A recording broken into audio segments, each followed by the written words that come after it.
Hey guys, welcome back to Elise Reads and Speaks. So as you may see in the background, I am in a hotel room right now. So I went through my Goodreads list and I decided to take a look at the 1-star reviews that I've given. I don't know why, I just wanted to. And I figured that I'd just make a little list of the books that I have given 1 star to over the past 2 years. Or sometimes if I see them pop up and I remember that I really hated that book, sometimes I'll give it 1 star.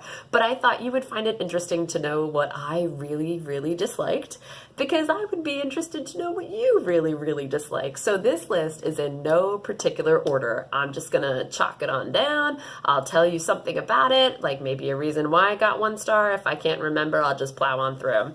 So first on my list is Shiver.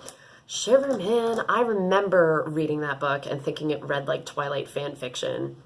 Now, I love Twilight. I really do. I understand it's not the best. But Shiver, man, like Shiver is the worst. If you've ever read that book and you liked it, like go back and read it again. See if you feel the same way. Next is The Maze Runner. Now, I know a lot of people enjoy that book. I mean, they made movies out of it, but that was not for me. I listened to the entire audiobook and it was just so incredibly boring. I don't get it, guys. I don't get it. Next is Furyborn. Now, you know that I DNF'd Furyborn. I never DNF anything. That still gets me. But Furyborn was that bad. Like, congratulations. You really earned that 1 star. The other one that really earned that 1 star this year is Dodger by Terry Pratchett. That was horrible. That was absolutely horrible. So, congratulations, Terry Pratchett. Your book has made the list. Next, I also had The Beautiful Creatures. Ooh, I remember reading that one and thinking, why? Like, why is this such a big deal? Is it because it's a male protagonist in a YA book? I don't know, because we've read some other YA books that have male protagonists now. It was just so boring. I mean, the love story was boring. The witches in the city were boring. I don't know, man. I don't understand why that was such a big deal. It was not for me. Next, The Princess Bride. Can you imagine? I put The Princess Bride on this list and I stick by it. Like, okay, I love that movie, but have you ever read the book? Have you? Ask yourself that question. Have you read The Princess Bride? I can guarantee you, if you're yelling at me right now, it's because you haven't read that book. Because it's not good. It's not good. The author gives so much commentary as he's writing it. It's just, I want the story. I want the story. I don't want to know what you think about the story that you're writing. I don't know. I don't want to know what your wife thinks about the story that you're writing. Seriously, he put in commentary like, oh, my wife is saying this right now. Oh, it was terrible. Next is, Hush, Hush.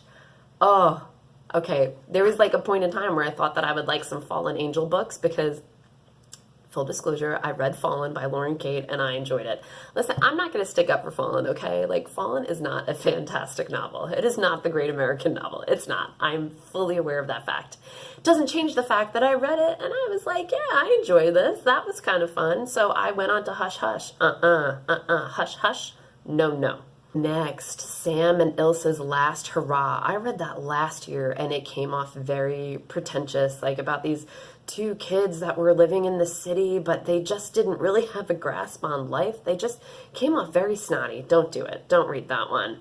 The Savage Song by V.E. Schwab or Victoria Schwab or whatever she chooses to go by on that novel. My book club read The Savage Song. I was the only one that hated it. Like, I hated it. I hated the characters. I hated the plot. I hated the resolution, if you can call it that, of the plot. Like, I felt like it had no basis. These monsters are just created out of hate and spawn in different areas. That was not for me. Another classic that makes my list is The Once and Future King. I love some King Arthur folklore, okay? Like, I don't know why. That's up my alley. I really like that old stuff. And so I decided, this was around the time that I had my kid, I decided to like sit down and read that book and I was really going to get into it. And I mean, I read it from front to back and it should not have been done. Like, I really should have bailed on that one because I disliked it that much. but I kept thinking, you know, I've grown up with this story and seeing different adaptations of it, and I've loved it. Why don't I love this book? So I guess it's just another Princess Bride one. I just didn't like the writing. I like it in like movie and TV form. Okay, another one that I read over the past year was Outrun the Wind. I read it as an arc, and this one was kind of my own fault, but you know, it's kind of your fault too, because it's your writing that I gave 1 star. I like a lot of stuff with Greek mythology, so if I see that it has some type of Greek mythology flair, I'm usually going to read it. I didn't realize that I was going to read a story about a lesbian relationship, and I'm like totally cool with representation. I love it. I love it. I love it. I don't love when a book is like betting on the fact that their representation is going to be what makes them a great novel. Like, just the fact that you have some diversity in your novel doesn't mean that it's going to be a good story. And that was not a good story. Congratulations. You deserved your 1 star. Oh, Hunter by Mercedes Lackey. That was the one that I started listening to the audiobook. I couldn't get into it, so I was going to try the physical book. I couldn't get my hands on the physical book, so I went back to the beginning of the audiobook. I mean, I already put hours in. I went back to the beginning. I was going to give it a fair shot. Listen to it all the way through. Dude, I could not tell you a single thing that happened in that book. That's how bad it was. 1 star. Need by Carrie Jones. Have you ever read that? The writing is atrocious. Like, don't do it. I even went on to the next ones because I wanted to see how it ended, and I couldn't even finish the series because it was that bad. It was that bad. It was like written for middle school by middle school. That's what it felt like. Woof. And the last one on my list is Proto-Genesis by Alicia Helming.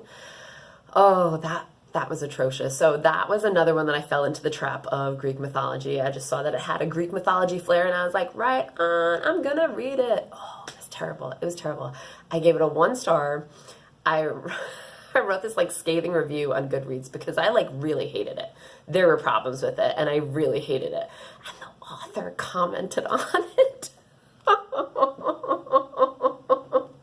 Like, I mean, I stand by my review. I did not like it. I stand by it. But like, for an author to read it and be like, well, that was terrible, and I'm going to comment on it, and thank you for writing a terrible review. I mean, like, you're welcome. Okay.